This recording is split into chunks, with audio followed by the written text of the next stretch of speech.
രാഹുൽ മാങ്കൂട്ടത്തിന് എതിരായ ലൈംഗികാരോപണങ്ങളിൽ ഇന്നത്തെ ഏറ്റവും പ്രധാനപ്പെട്ട ഡെവലപ്മെന്റ്സ് എന്ന് പറയുന്നത് രാഹുൽ മാങ്കൂട്ടത്തിനെതിരെ കേസിൽ ആരോപണം ഉന്നയിച്ച സ്ത്രീകളുടെ മൊഴി രേഖപ്പെടുത്താൻ ക്രൈംബ്രാഞ്ച് തീരുമാനിച്ചിരിക്കുന്നു എന്നതാണ് ഇന്നത്തെ ഏറ്റവും പ്രധാനപ്പെട്ട നീക്കം.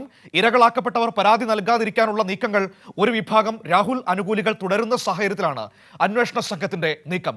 ക്രൈംബ്രാഞ്ച് ഡിവൈഎസ്പി ബിനുകുമാറിന്റെ നേതൃത്വത്തിലുള്ള സംഘമാണ് കേസ് അന്വേഷിക്കുന്നത്.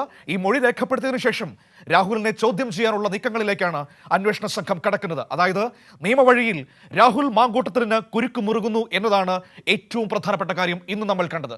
വിശദമായ വാർത്തയിലേക്ക്. സമൂഹ മാധ്യമങ്ങളിൽ പിന്തുടർന്ന് ശല്യപ്പെടുത്തി ഭീഷണിപ്പെടുത്തൽ തുടങ്ങിയ വകുപ്പുകളാണ് രാഹുൽ മാങ്കൂട്ടത്തിൽ MLA-ക്കെതിരെ ചുമത്തിയിരിക്കുന്നത്.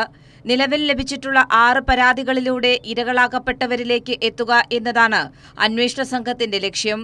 രാഹുൽ ഗർഭചിത്രം നടത്താൻ നിർബന്ധിച്ച പെൺകുട്ടി ഉൾപ്പെടെയുള്ളവരുടെ മൊഴിയെടുക്കും. ഇരകളായ പല സ്ത്രീകളും മൊഴി നൽകാമെന്ന് അന്വേഷണ ഉദ്യോഗസ്ഥരോട് സമ്മതിച്ചതായാണ് വിവരം. ഇതോടെ രാഹുലിന് കുരുക്ക് മുറുകും. പ്രത്യേക അന്വേഷണ സംഘത്തെ രൂപീകരിച്ചുകൊണ്ട് MLA-ക്കെതിരെ ശക്തമായ അന്വേഷണം നടത്താനാണ് ക്രൈംബ്രാഞ്ച് തയ്യാറെടുക്കുന്നത്.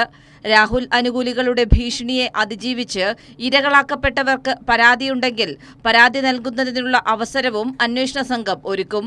പരാതി നൽകാൻ തയ്യാറായില്ലെങ്കിൽ മൊഴി രേഖപ്പെടുത്തിയ ശേഷം രാഹുലിനെ ചോദ്യം ചെയ്യാൻ വിളിപ്പിക്കാനാണ് അന്വേഷണ സംഘത്തിന്റെ ആലോചന. കൈരളി ന്യൂസ്, തിരുവനന്തപുരം.